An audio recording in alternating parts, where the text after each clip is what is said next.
This episode of the CMO Suite is brought to you by Uconnix. Uconnix provides digital solutions and teams to brand CMOs, VPs, and marketers looking for true transparency in the biddable media space. From paid social and PPC to complex platforms like The Trade Desk, brands from across the world have connected to Uconnix. Visit them today at uconnix.com. And No Kid Hungry. We're proud to promote No Kid Hungry and their many initiatives to help kids in need of meals. No Kid Hungry helps kids be kids, not be hungry. Visit them at nokidhungry.org. And finally, we're proud that Season 3 of the CMO Suite is presented by the CMOcouncil.org as their official marketers podcast. The Chief Marketing Officer Council is the only global network of executives specifically dedicated to high-level knowledge exchange, thought leadership, and personal relationship building among senior corporate marketing leaders and brand decision makers. The CMO Council's 15,000 plus members control more than $550 billion in aggregated annual marketing expenditures and run complex distributed marketing and sales operations worldwide. For more information on membership, visit thecmocouncil.org. Let's start the show. You're in the CMO Suite, the podcast for marketers who want to be in the know, presented by Connectivity Holdings. You're listening to the CMO Suite presented by Connectivity Holdings. This is Sean Halter. I am incredibly excited today because my guest is Kim James. Kim is the Senior Director, Global Center of Excellence, Merchandising and Marketing at Circle K. How did I do that time? That's a mouthful. You did well. It is a mouthful. Have you done a podcast before? I have, actually. Ooh, I have. really? Not sexy like this one, but this one's kind of a little more sexy. down and dirty. This was more like, on a couch with a camera. I think you just used the word sexy and down and dirty all like within... I don't even think I'm allowed to say that anymore. Am I blushing in here? I'm a marketing Junior girl, says, says I'm blushing. Yeah, you are a marketing girl. That's fantastic. So you grew up in Florida, am I correct? Well, I'm born and raised in Cleveland. Okay, and so Ohio. How old were you when you moved here? 13. Okay, and so you remember Cleveland a bit, right? I do. I'm from It's Cincinnati. very cold there. It is cold There's there. a lot of snow. I didn't want to learn how to drive in snow. So I think that was, my parents were like, let's get to Florida. I'm like, all right, that sounds good. And so then where did you go to school once you came here? I went to high school in Tarpon Springs. I am a sponger, proud and loud sponger. And then I went to the University of Florida. I'm a Gator. And that's where I got my training up. Sponges and gators. It's Yeah, all it's all Florida. It's like the analogies. swamp water thing, yeah. Talk about really your entry into marketing. Was that kind of the first job that you had, or did you have a few jobs kind of in between? Yeah, no, I've been How marketing. did you find your way? I'm marketing since day one. So I think I got the love when I was in high school on the yearbook staff. This was the old days, right, when we cut out pictures and we did paste ups and layouts, and you cut little letters out and you pasted them on the paper. That was your typesetting, right? I mean, I loved it. So I decided I wanted to be in advertising, and I chose a school that had an advertising major, not communications with a bend toward. I wanted an advertising major, and University of Florida was there at the time. I had a couple choices, but I wanted to go there, and majored in advertising with an outside concentration in marketing. Focused a little bit on international marketing at the time. And when I got out of school, or when I was in school, actually, their internships weren't a thing back then. Back then, yeah. Back then when we didn't have computers. And so there was an internship posted on a job board. And I took the little ticket, gave them a call, and I got an internship with a drugstore company. Did they give Eckerd. you free drugs as part of the internship? They did not. Not I quite think as I got free sexy water as- and ice. What was the drug company? Eckerd drugstores. Okay, so Eckerd. Now, I'm going to sound like a complete idiot because I do live here in Florida. Did Eckerd got bought out, right? Yep. And so it got bought out by CVS? And Jean Coutu, which is a Canadian-based drugstore chain. And so it kind of split up. I left Eckerd when that happened, but I was there for about 10 years.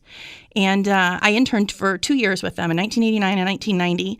And that was kind of how I got born into the retail marketing space. And I haven't left. This is my 29th year in retail marketing. That's almost insane in some ways. Yeah, I was isn't 2 it, when for a I marketer? started. I was really a prodigy. Because your club age is 36, right? Yeah. Yes, I don't know. I still use that. I turned 50 this year. I can't even say my club age is 39 anymore. I have to cheat at 45 or 46 or something. Yeah. So you've in it, the whole thick of it. I think you either love it or you hate it. The and retail you must side. love it because you've been in it. I do. It's a bit of a it's an adrenaline rush for me. The pace and the excitement, and things are always changing, and the consumer certainly changes. So The French company that you mentioned, Jean Coutu. you said it very Frenchly as well. Well, I work for a Canadian C-store company, Alimentation Couche-Tard, and I also have to say that just perfect, right? So yeah, I know Cirque du Soleil. That's about as French as I get. Baguette, croissant. Yes, and baguette, croissant. I have one of my best friends. His name is Michael, but we call him Frenchie. So from time to time, he tries to teach me French words. It. I think he tells me what they are, but they're probably something else entirely. They came in handy. I lived in Luxembourg for 2 years, and it was largely French speaking, and so you don't realize how much you actually know until you are thrust into the mix where you have to do it every day. Is Luxembourg in Germany or in Luxembourg's Canada? its own country in Europe. So as part of one of your jobs when you were with Circle K. Circle K at the time, Yeah. my son is going to shoot me for wondering where Luxembourg That's even okay. is. That's okay. Battle of the Bulge, that whole Luxembourg's a little tiny country, about the size of Pinellas County, actually, in between Germany, Belgium, and France. Well, I was close. I said Germany. You threw me off because you said it was a Canadian company, and I guess, again, I was forgetting you're global, so you were over there. And what were you doing when you were over there? I was launching our global brand, so Circle K kind of reinvented ourselves about 4 years ago, kind of updated our image and our brand and what we stand for.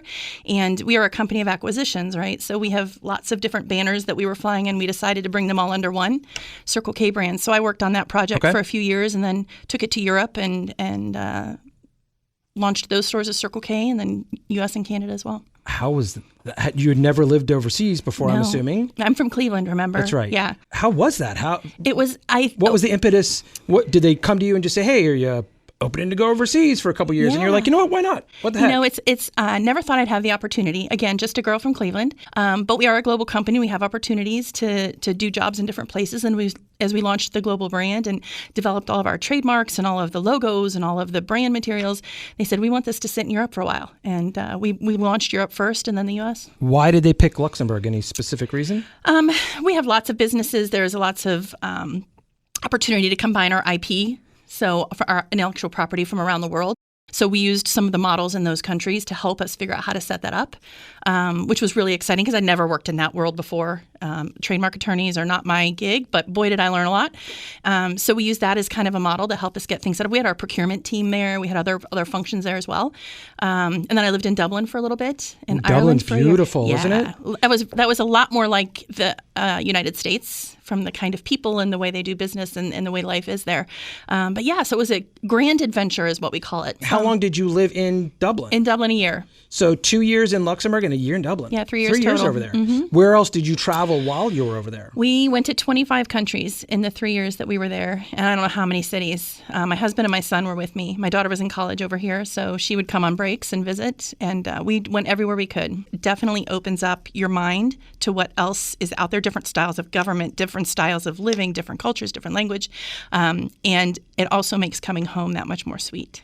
You know, one of the things we like to have on this show is just different people with some different titles, all that work in marketing. We try to have as many CMOs as we can each season. We throw a few VPs of marketing in there, but we also like to have different people that have just had different experiences. You know, I think when we started this show about 2.5 years ago, you know, from our perspective, we own an advertising agency, we own a digital marketing company, we own a creative group, or we have ownership stakes in those.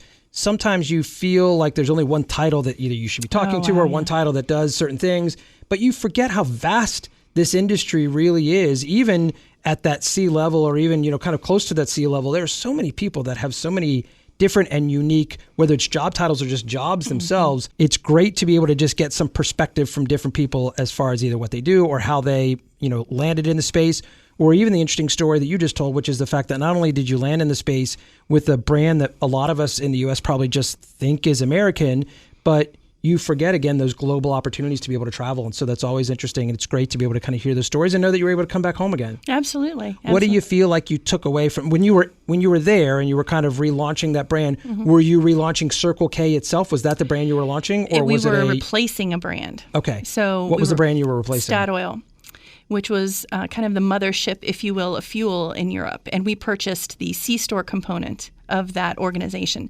and had the highest brand recognition in most of the countries in which we operated. Scary. So, which is why we had kind of a 2-year covert mission to build the foundation before we even launched. I mean, we had Q&A from all of the different stakeholders in the company, what they were concerned about changing the brand, what they might be concerned about, how to handle it from a public relations perspective. We're not even talking about consumers and pretty signs yet. We're just talking about managing the employee change.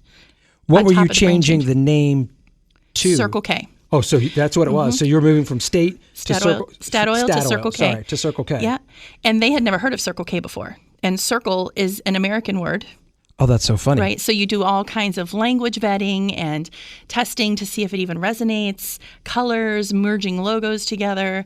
So it was it was a journey. It was a once in a career type of opportunity to build a brand from scratch and launch it. What do you feel like you took away from that? If you had to kind of think of one big thing that was We're not all that different.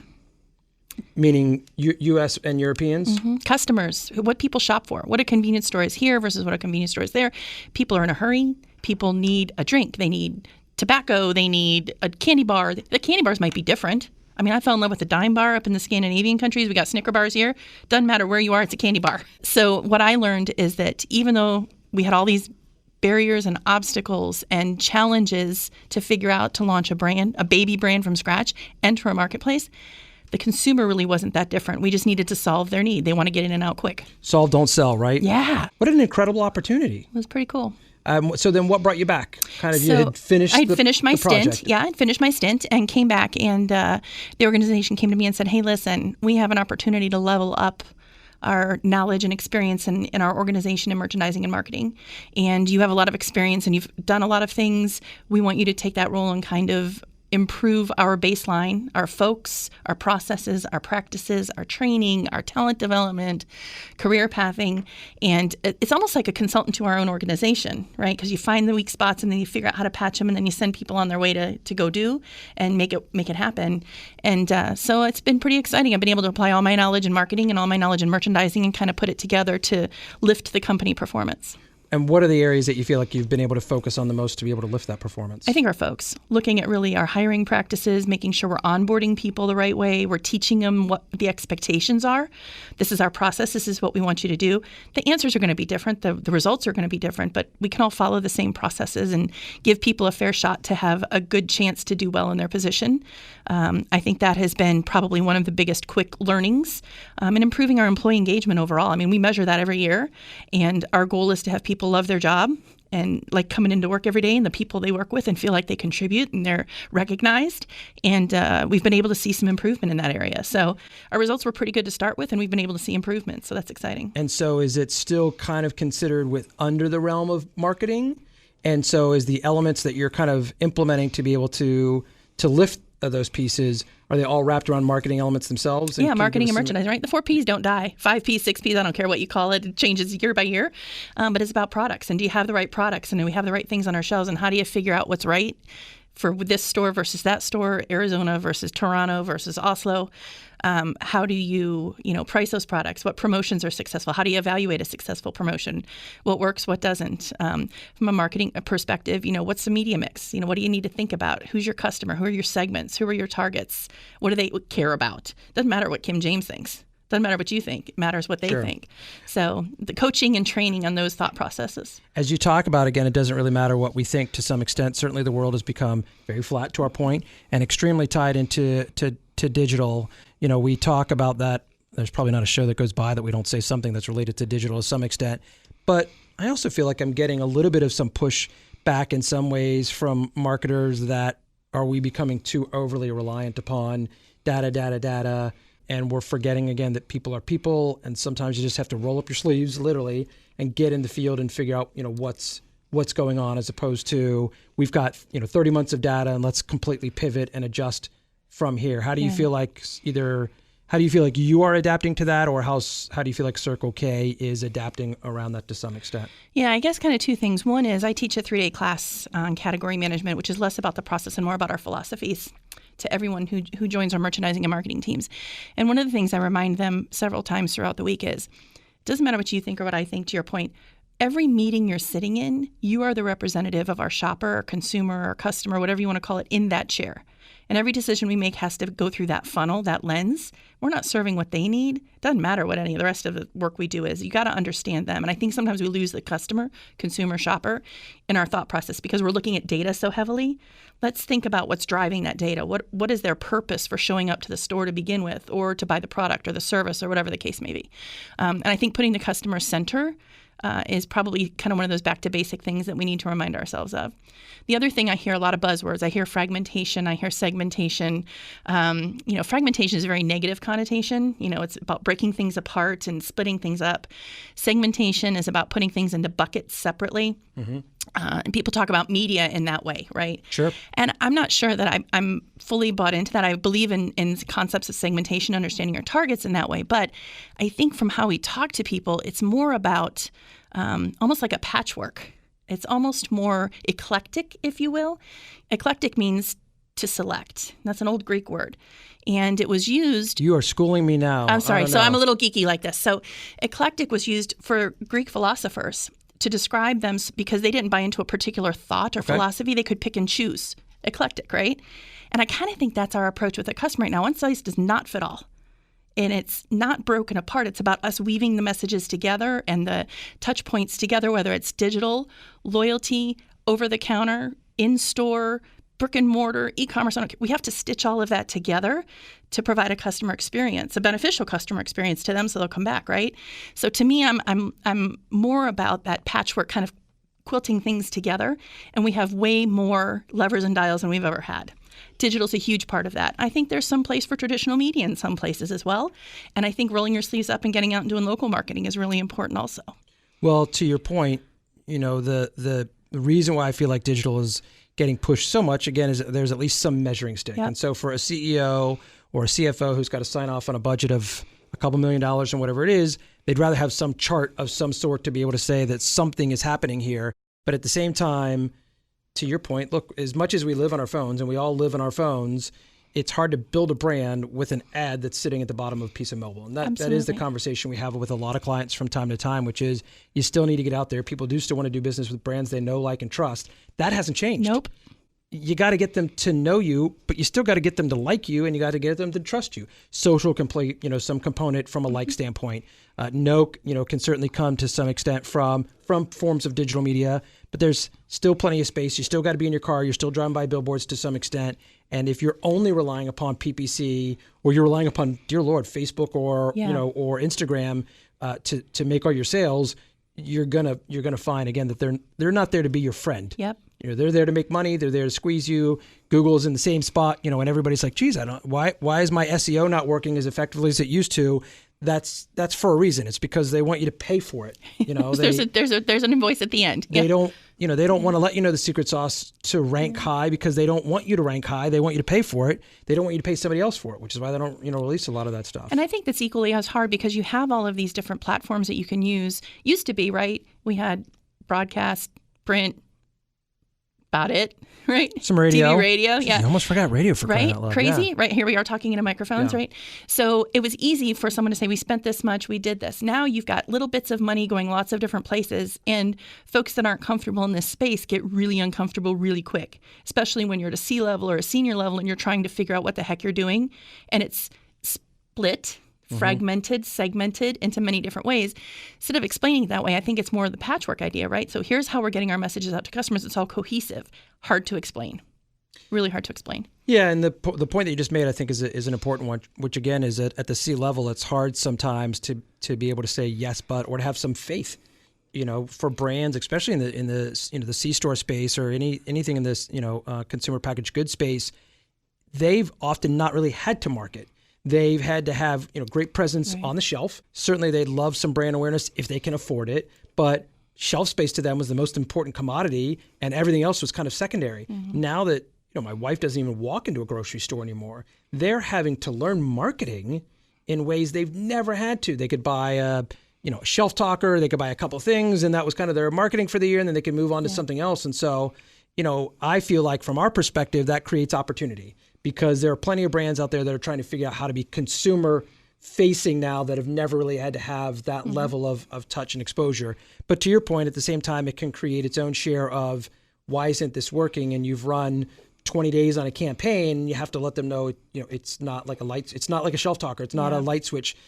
You can't just literally turn the switch on and consumers are going to give you that one-on-one interaction. It's a little bit of everything. It's not no silver bullet. We have to bucket things together, and that's how we live our life in pieces. And so there isn't one thing that you can do that will reach everyone and get the return that you want. So you got to break it up, and it's hard to explain.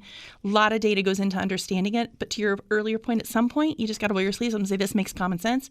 This is working for our business. We're gonna bet on this. What role do you think social media plays in the consumer packaged goods space at this point? Oh, I think it's top of mind awareness, right? It's becoming part of the consideration set.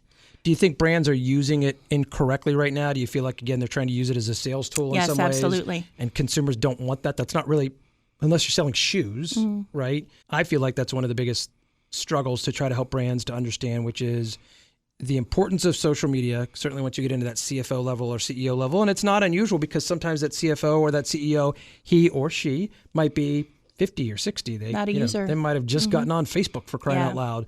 So to help them to understand, look, on Instagram, you don't want to throw a bunch of ads. It needs to be able to kind of tell your story visually. And if you can, consumers will soak up that information.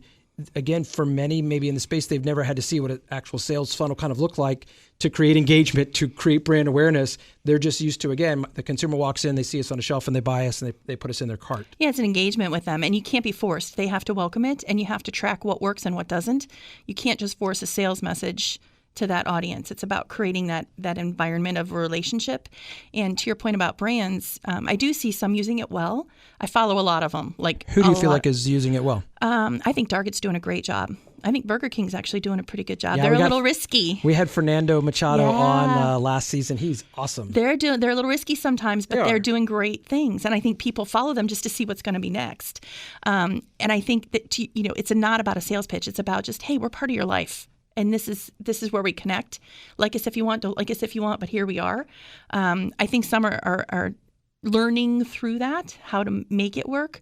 But definitely it's a challenge. It's definitely a challenge. Some are doing it well. Some are investing in a lot of different things to see what sticks. And I think in this game, you got to try some things. If you're not trying and failing, you're probably not trying enough.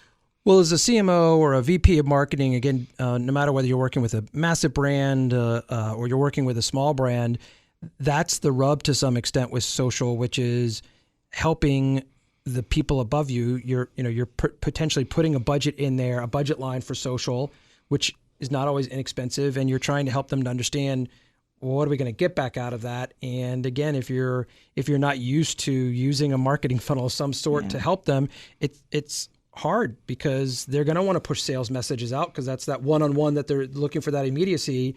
But it's not hard to look through a bunch of brand feeds, and if it's all just ad, just, well, why would I? Yeah. It's content, right? Content is king. I feel like that content piece is the piece that will continue to build and grow, and it'll eventually get up a little closer to that top level for them to understand that social media is a piece of content, just like PR used to be, but it's incredibly important. And as opposed to maybe PR where you had to kind of put it out and maybe hope or wish that consumers might be able to interact with it, social, you have the chance. It's literally right there. Yeah, you can measure and decide which pieces of content work better than others. Video versus stagnant versus comment versus, there's lots of different ways to go about it. But it is hard. It's a hard thing. I have learned that in helping those audiences that may not be familiar with the platforms, customers' words are worth 1,000 words. So I have lots of slides as we're going through KPIs and measurables and deliverables to say, look, here's some posts from our customers and what they say. Here's some feedback. Here's some pictures. And those consumer engagement pieces really speak miles because it's real. I feel like sometimes brands, again, maybe for all the reasons that we just talked about, they're not putting enough money into the part that you just said, which is understanding what's the consumer trying. Consumers will tell you what they want. Yes, they will. And there's a lot of brands that don't seem to ever even read their social media. They put a picture up, it sits there, gets a bunch of likes or a bunch of comments. Nobody on that team even takes either the time to read it, or if they do and they try to push it up, it doesn't necessarily seem to get up very high. And then they kind of wonder, like, well, why didn't this new product that we rolled out sell? And meanwhile, if you look back through the last 3 months of people saying, they told you, we told you, yep. You can waste a lot of money that way. You can waste a lot of money. You can lose a lot of loyalty from your customers if they're talking to you and you're not listening or even acknowledging. You can't do everything the customer asks. I mean, it's real. But at least acknowledging them goes a long way. You got to stay engaged. If you're going to be there, You have to be all in. You can't just put your toe in and think, well, we're just going to throw this out there and see what happens. There are so many ways to test your messaging these days ahead of time, whether it's an online kind of focus group or even a mother-in-law focus group. Hey, A or B. You call that a mother-in-law focus group? Yeah, just grabbing people. Okay, there's 30 people in the office today. Everybody, which one do you like, A or B? All right, you're more like our target customer. You're not. All right, which do you vote? I mean, you got to get some feedback because it's not just my opinion or that creative person's opinion. It's what the customer wants. And we rely a lot on testing our concepts, our strategies, our creative before we ever put it out in the stores or forward to the customers so that we make sure that we're not missing on a message. I do see that part changing a little bit, which is good. I do see a lot of CEOs that do realize the importance of testing creative and understanding that their opinion may not. That's one opinion. Yeah. You got to put it in a sea of people who you're actually trying to talk to, and so that is a way that some of this measurement has been helpful to be able to have some data to be able to put in front of again, whether it's male or female or whatever at that C level, and be able to say, yeah, but you're not the target. I remember years ago where sometimes we'd have a client and they'd say, I'm not seeing my spots, or I'm not hearing my spots on the radio, and I'd say, aren't we buying urban males in this part of the city? You're neither urban, you're not male, and you don't live in that part of the city. If you're not hearing your ad, that's good. Yeah, I We're remember doing something right. Very specifically buying some spots on Animal Planet one time because one of my bosses, I just got tired, and I'm like, you know what? Just buy a couple spots and we'll be done with it. Wrong thing to do, but that's an age-old conversation. It is. Age-old conversation. That does still happen. We do sometimes have some clients, and they'll say, well, look, just put the billboard up because the distributor drives by that board every day. We want to make sure that they see us. Yeah. And sometimes that's also some internal selling. Absolutely. We've got a few minutes left. Again, thank you for joining us on the show. The time flies by sometimes pretty fast, doesn't it? Yeah. I can't believe we're almost over. Has it been a little bit better than the one that you said on before? Yeah, this is a little more higher level discussion, yeah. Thank you very much. It may not have been sexy or maybe as sexy as you thought, but this is fancy. We did get to hear about Europe, which I'm always fascinated by that. Again, I think anytime you have somebody that can talk about whether there's differences or things that are the same, it's incredibly important for us to remember as marketers that the brands can grow as well. What worked in Austin may not work in Akron, and if you're not careful, you're going to find that you're an only Austin brand, and you've got nowhere to move from there. Yeah, absolutely. As we get more global as well, the whole nother podcast about how to have a meeting in Scandinavia versus in Austin. That's a whole nother ball of wax. We could spend days. We have an agency that uses our digital company. It's Saatchi & Saatchi, but the division that uses us is over in Europe. They're in India, and of course the time zone is exactly different. We can only use Skype with them. Sometimes we try to explain to them this campaign that they're asking us to do won't work, or don't send us this kind of campaign. They still send it to us, and they still say, thank you, thank you, Mr. Sean, or whatever. And I'm just like, okay, all right, what am I supposed to do? Yeah, it's a whole nother ball of wax when you're trying to move things in different cultures. Do you think you'd ever end up back overseas, or? Maybe. I mean, my son's in high school right now, so probably not in the short term. But you never know when the call comes. I would highly encourage anyone who has the opportunity to grab it, because there's no words to describe the benefit that comes from it. What did your husband do while you guys were doing that? He was my arm candy.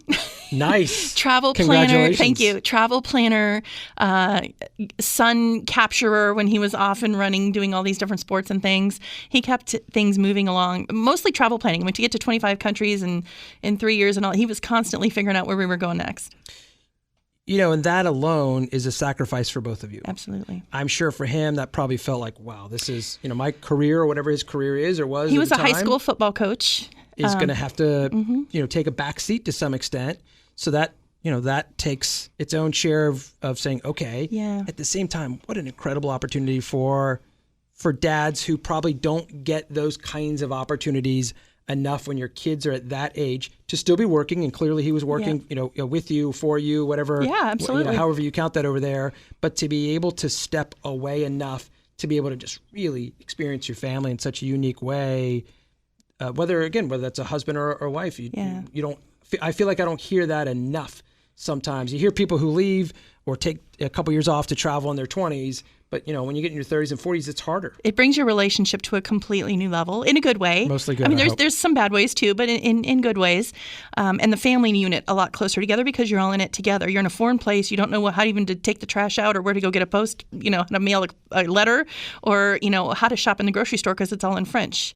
And there's not a whole lot of expat dads over there. There's a lot of expat wives, but not so many expat dads. There were 3 in my son's school. That's 3 interesting. expat dads. So all of the clubs they have for not no much, right? So you have to find your own path. So he did sacrifice a lot, but was the glue that stuck us all together because I was still traveling all over at that time too. As you look at the next chapter in your career, you're back here in the States, you're working on this really interesting part of the project. Where do you feel like this industry is headed? Is it headed again in a direction that just becomes even more and more digital as we wrap our arms around that? Or does it take a little bit of a pause and kind of regroup, to your point, with kind of the spoke and the wheel piece? I think it's both and. I don't think we're going to dodge digital. I mean, it is part of our life. It is part of our fabric. How digital will change as it relates to payment, as it relates to loyalty, as it relates to how we plan our lives and do our days. I think that's going to continue. But I do think there is a bit of a half a breath that's going to have to happen where we kind of get back to basics, put that consumer in the center, the shopper in the center, and figure out how best to connect with them. And it may be at the local soccer field back in the old days of local marketing and being out there with a poster and tickets for a free soda. There's still something to be said for that hand-to-hand combat. Still something. And I think that we'll have a pause check. There'll be a balance. It'll even out. But I don't think digital's going away. Last question for you, which is who has inspired you? Obviously, again, you've taken a really interesting journey. It sounds as if you've taken a journey where you've made some very specific decisions about opportunities that were put in front of you that others might have either said no to or might have shied away from. And so who in your life has allowed you to kind of take that sense of, I'm just going to make a decision and I'm going to work with this decision the best way that I can? Who's either helped you with that or helped inspire you to kind of make those kinds of decisions in your life? I would say twofold. I mean, my husband and my kids give me the reason to get up and make those decisions in the beginning of the day. So, I mean, they keep me fed. But I would say there's a 79-year-old guy who's still working and taught me 3 very important things. A firm handshake, the power of relationships. We're all salespeople. No matter what we're doing, you're selling a pitch, you're selling a concept, you're selling an idea in your organization to a customer, what have you. And the world is going to change faster and adapt faster than everybody else, and you'll get ahead.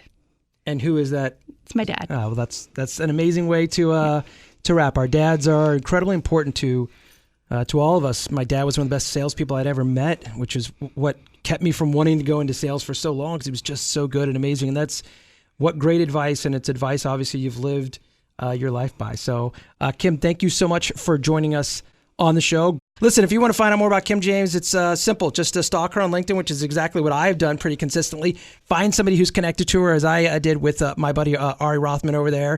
And if you want to find out more about us, it's pretty simple. Just go to the CMOsuite.com. We want to thank you again for joining us on the show. How was that? It was fantastic. My pleasure. Awesome. Thank you very much. Take us out of the show. Thanks for hanging out in the CMO Suite, the podcast for marketers who want to be in the know. Presented by Connectivity Holdings. You're a C-level manager. You shouldn't have to know the difference between behavioral or contextual targeting, but your agency should.